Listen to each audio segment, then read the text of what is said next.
Which of these two anti-meta control decks are best for the WCQ? Hello guys, and welcome back to another cold episode. On today's episode, we are taking a look at two different decks today, Odion/Man and Enneacraft. Two decks that are very similar in what they play like, as in control, anti-meta style strategies, but that play very differently, and have different advantages and disadvantages. So we're going to go over both of these today and just kind of explain, pitting them against each other, and I'm going to go over what I believe will be better for the current metagame. So let's first and foremost start with Enneacraft, which is the newer of the two archetypes, and one that I would imagine less people are familiar with. Or maybe more people are at this point, probably less. The point is that Enneacraft centers around utilizing all of the low-level Pendulum monsters' pendulum effects to search out additional monsters by revealing 3 and having the opponent randomly choose one, meaning that playing 3 ofs is pretty important. Now, you'll notice I have some 2 ofs in here, and the reason for that is, 1, price, but 2, I'm actually not too sold on release itself. I haven't enjoyed using this card all too much. I think you could probably get away with just 1. However, I think having, I don't know, don't worry too much about it, because the point is that most of the time you're playing 3 ofs. Right. However, we're also playing a whole bunch of 2 ofs in here as well, that being all of the higher level guys that actually do something.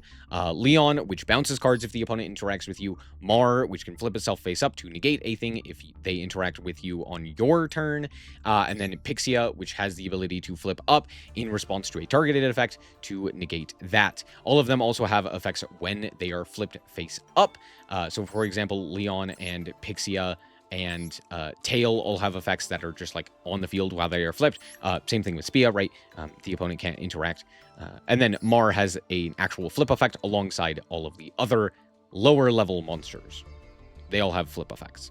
So basically the idea is utilize all of the pendulum monsters, effects of the lower level pendulums to search out the entire archetype, searching out a bunch of cards, notably the higher levels, and things like Rebirth allowing you to shuffle back a whole bunch of cards and then draw additional cards, drawing you into hopefully your powerful non-engine. And because it's a pendulum deck, nothing is going to the graveyard really, so you have the ability to use Shifter and Dimensional Fissure. And because specifically monsters aren't the cards that you want to send to the graveyard anyway, Dimensional Fissure works really well here. It also is it is a way to counter Droll and other such hand traps, right? By being able to kind of lock the opponent out of the hand trap of Droll, you are then able to do your entire line without having to worry about it. So we have a bunch of ways to out the Droll in this deck. It's pretty simple, but it centers around utilizing the effects of the flip monsters as effectively as you can, right? All of these have additional effects, right? Destroying a monster, negating a monster, destroying a spell trap, flipping all of the monsters face down, bouncing a whole bunch of guys. That's kind of the general idea. However, the win condition is burn damage, because Neopolis has the ability to remove EC counters from the field, and for each one, burn the opponent for 900, which is an obscene amount of damage. It's insane how much damage 900 is for each counter. And the thing is, how do you get a counter? Well, all of the pendulums have the effect where while they are in the pendulum scale, they will gain a counter if a monster is flipped face up. It's that simple. So if you flip up one of your cards in response to one of your opponent's activations, you then get to put a counter on this card. I think it takes a total of 9 counters to fully burn the opponent. Don't quote me on that. I don't remember the exact math. I think it's 9. So 9 flips, which is, that sounds like a lot, but in reality, if you have 2 monsters, it's actually 5. So if all of your monsters flip face up, you burn the opponent to death. They die. So it's a lot, right? That being said, that is kind of the major win condition for this deck. So it does have that alt win condition, going for it. However, a lot of the monsters are also big, right? All of the big monsters, the level 9s, have the ability, or have 3,000 attack and 2,500 defense, which is quite a significant amount. On top of that, we're also playing Vanity's Fiend because all of the monsters can reveal themselves in the hand however many times they want to set, or to special summon in face-down defense position another monster in hand, meaning that you can reveal any number of your monsters, or more specifically, one of your monsters over and over and over again to set any number of your other monsters. And because you're not using up your normal summon, you can use it for something like Vanity's Fiend. And because on top of that, you can also use Rebirth to draw into non-engine, such as your Soul and Luna, or your Vanity's Fiend, or your Dimensional Fissure, you can use those in order to find these cards. It's pretty simple, but it's basically a floodgate deck that centers around finding some of these powerful non-engine. That's basically it. Let's hop into the replay and show you how this deck performed. Alrighty, here we are going second, and I'm going to showcase this duel in particular because while we do have Maxi, it kind of showcases what the archetype is aiming to do. You can see we have Fissure in our hand, as well as both Rebirth and a one-card starter. This does the entire line, especially if we don't get drolled. So my opponent is playing Branded, and they're going to reveal a whole bunch of really important things for this archetype. First and foremost, we're going to start off, of course, we draw a card off of the Maxi. We're going to start with the Fissure. They're going to Maxi us as well. Now, this does actually matter. Maxi does matter against this deck. However, it's not as important because you can basically give your opponent a whole bunch of draws after you've done everything, which means that they're not really as useful of draws. So, first and foremost, we are going to reveal the field spell because we did end up drawing into a second one of the low-level monsters. So, we're going to search the field spell here. We were playing two of the spell that just places the field spell, and then one of the field spell itself. We're going to grab another one of the low-level monsters. It doesn't really matter too much, but there are technically better ones. For example, this one has the ability to banish a card from the opponent's hand. I don't actually like this effect. I think it's kind of useless, mostly due to the fact that while it does have a fairly easy activation condition, which just if your opponent activates a card or effect that includes an effect that adds a card, you get to flip it up, search a guy. It's pretty useful. All of them also have this effect where if the opponent does a thing, you can search a card and then they have an additional flip effect. However, this one's flip effect I think is weaker than the rest, and something like Trito, Echo, or the other one, this one, Proto, all have significantly better effects, right? This one destroys a monster, you have negate effect, you have spell trap destruction, while also being able to special summon a guy from hand. So I think there are better monsters. That's basically it. If anything, this one is probably the two of, but again, poor. So we're playing two of this one instead. Anyway, we're going to go for the, we're going to search out this one, which grabs us the, I don't know, yellow, I guess I'll call him. Which then grabs us Leon, which we will use later. We're going to shuffle back 4 cards and draw into 4 new cards. Well, one of them's new, to be fair. We're going to play some more cards face down. It's fine if they get a few draws here. We're just going to place everything face down, and then we're going to scale. I believe I've used everything. Oh, I didn't use this one, but the reason for that was because I was stupid and didn't want to search for some reason. I think the main reason is because I was already kind of low on life points and didn't really need to search anything else out here. But I also just thought I had already used it. I hadn't. I could have used it. Anyway, regardless, there's an important piece of text on Fallen and the Virtuous. You may think, oh, Fallen and the Virtuous just outs this. It doesn't. It says send a card. You have to send a card to the graveyard. You can't do that under Fissure, so they can't do anything. Anyway, they do activate the effects to special summon, which allows us to flip up this guy, which is going to then negate the effects of a monster the opponent controls, non-targeting, so we could potentially also negate this guy, but that's fine. We end up searching out the Mar, which is going to be useful in a second here. Cool. So we're going to negate the effects of the Ecclesia. We're going to go for the Rebirth as well, which is going to special summon it from our deck. It also has the ability where on summon in the grave, if it's in the grave, on summon, if the opponent special summons a guy, normal or special summons a guy, you can either flip one of your cards face up, or you can special summon one of your guys from your hand. So that's kind of the advantage here. We get to search the Mar, and then we immediately get to put it face down. Now we get to use our non-engine, the Soul and Luna. We're going to book one of their guys, flip up one of our guys, and book the entire rest of the field. That was in draw phase, by the way. they're going to go for the Cartesia here, and then go for the this one, Brandon High Spirits. It's not going to do anything because they have to, again, send a card in order to do anything. That's fine. They're going to go for the Cartesia to go for the Proskenion, and theoretically, this is actually a pretty decent play, given the fact that you can go for the Proskenion to walk into a high attack point monster and burn me for 3k, putting me very low on life points and preventing me from being able to search. The problem is, it doesn't really matter if I search. At this point, the game is pretty much closed up because they don't really have a good use of, or like a good defense into Fissure, right? They can't like do anything under Fissure because this card is stupid. But on top of that, if I were to flip up enough cards, which is extremely easy here because I already have the field spell and they don't really have an effective way of dealing with it, I can just burn them to death. So the game is pretty much over regardless of what they end up hitting. They do end up hitting probably the worst option for them because now they can't even evenly match me. So they do burn me, not that big of a deal, but alas. They're gonna go for the Ecclesia here. They're gonna grab another Fallen and Virtuous, which is not really gonna do anything, and they're just gonna pass the turn. We're gonna burn them for 5,400 with 6 tokens, by the way. Now, if I had 3 more, they would be dead because it'd be 18 and then an additional 900, which would be 81, I believe. So it's a little over lethal. If they gain some life points, it would require, I think, even if they were to gain 1,000 life points, it would require 1 more counter, so it's not a lot. Anyway, regardless, we're just going to kind of go through the motions here, and at this point, the opponent sees the writing on the wall. If I just scale 2 guys, flip up my 2 guys, they're dead. Like, they just die. So, they realize it, and just concede there. Good game. All right, and the second deck that we are going to take a look at here is Odion Primite, and the reason for this is twofold.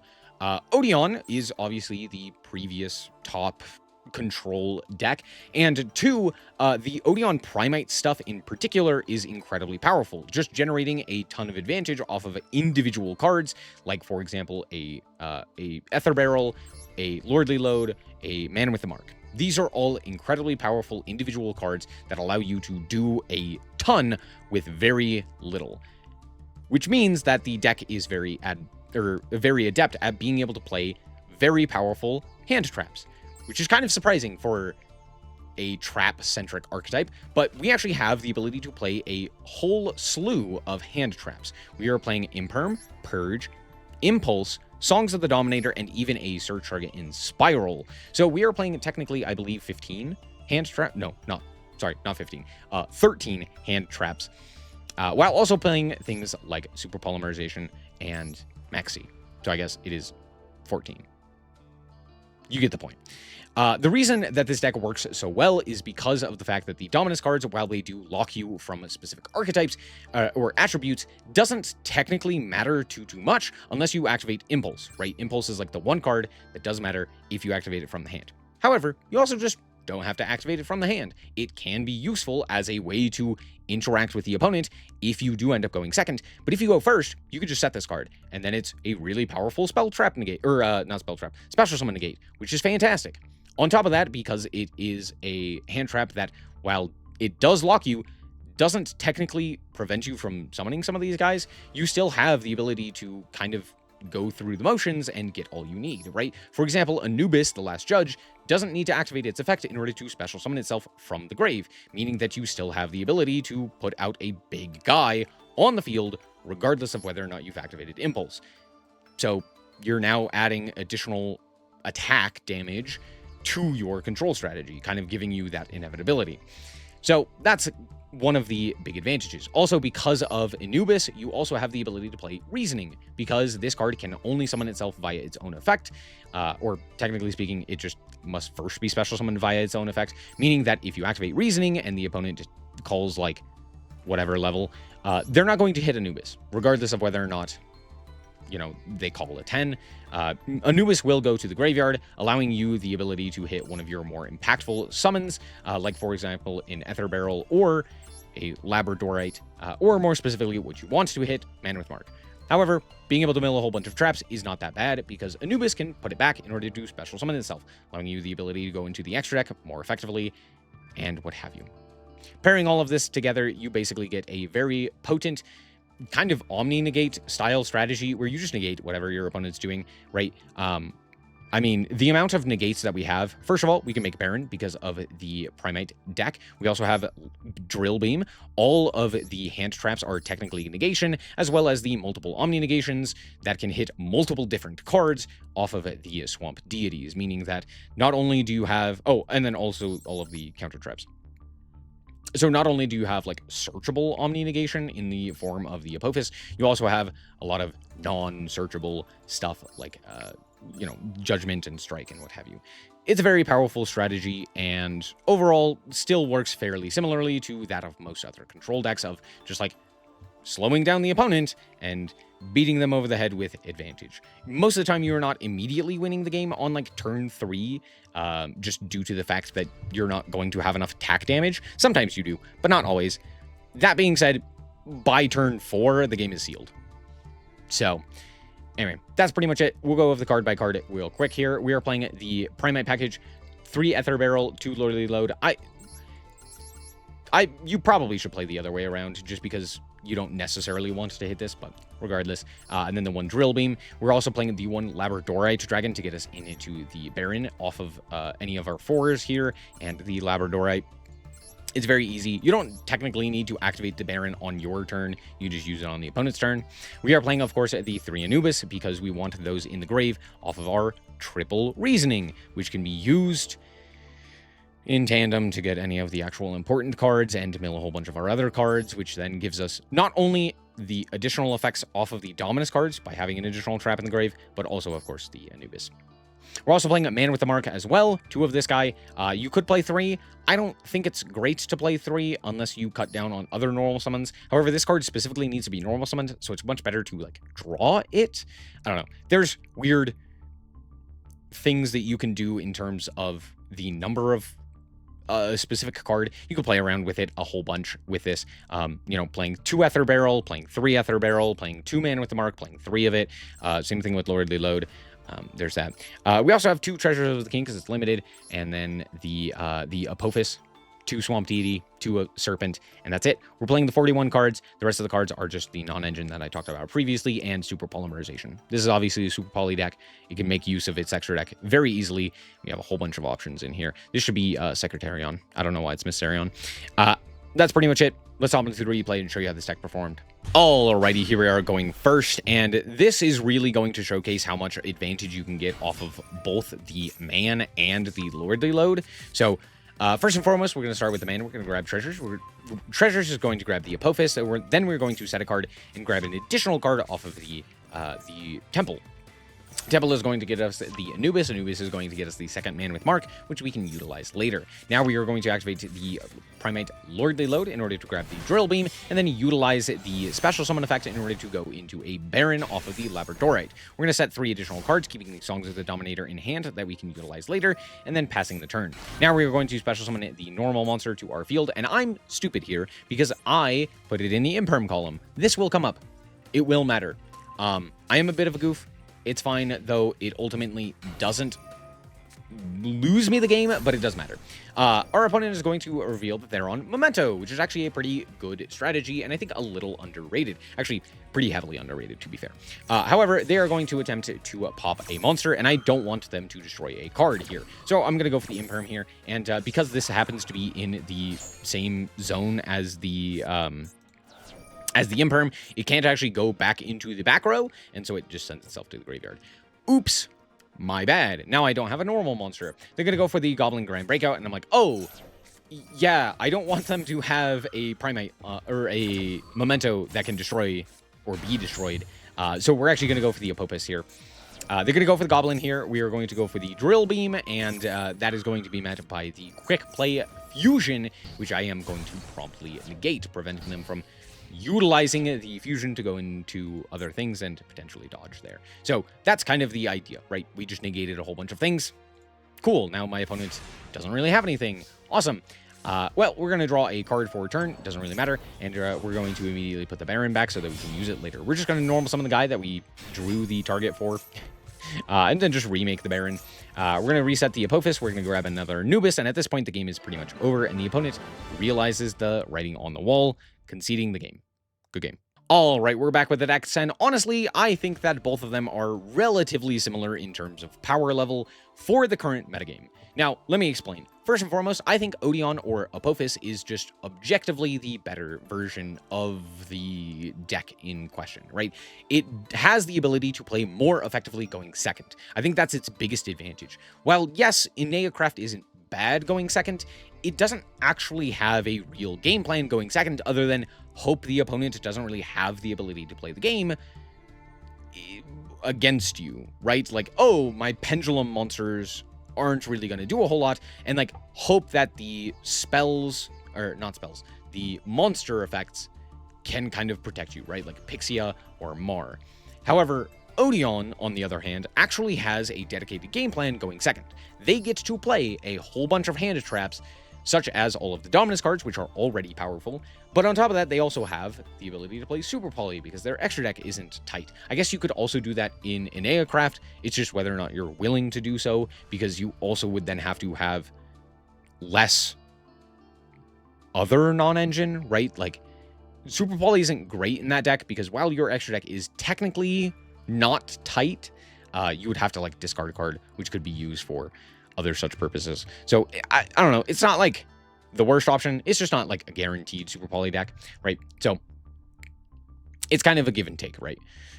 Overall, though, again, lots and lots of go second cards, lots of the ability. It has a similar ability as well that like Enneacraft has, of being able to play the game going second if the opponent doesn't have good spell trap interaction, right? Because you can oftentimes just like set 5 and pass.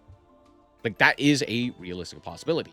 So it's not exactly a guaranteed done deal if you do end up going second, and I think that is one of the bigger advantages that Odion/Man/Odion Primate has. Now, with that being said, I think Enneacraft will be the better pick for the current metagame, for 2 reasons. 1, right now, currently, Yu-Gi-Oh! Master Duel is all about going first. Sure, being able to go second is nice, but almost every deck has the ability to play into, I should say, hand traps as if they are nothing. And while super polymerization is nice, it's not that useful. Sure, you could potentially super poly a branded player and do something with that. It also probably won't do a whole ton, and with things like Fallen and the Virtuous being so common across the board, having a specific field spell centric archetype isn't that great. And also the continuous spells being, or continuous traps being able to be negated or prevented from negating is also something to keep in mind because of the Fallen and the Virtuous. Enneacraft, I think, shines in the fact that it has a better anti-meta strategy. Its whole design allows you to search out or draw into problematic non-engine for the current meta decks, right? Again, Dimensional Fissure and the Vanities cards are extremely powerful against a lot of these top meta decks. Not a lot of decks have the ability to play effectively into Dimensional Fissure. Things like Cool Tune, Branded, Draco Tail, etc.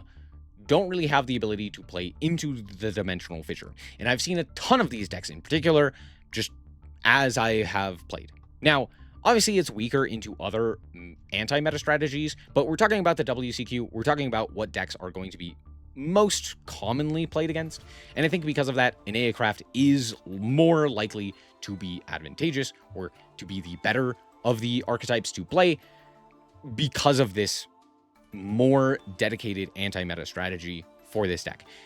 It's weaker going second, but its go first game plan is way stronger and way more likely to just kind of win you the game out of the blue, right? Being able to draw these very powerful non-engine is very key to its strategy and can, again, just win you the game on the spot.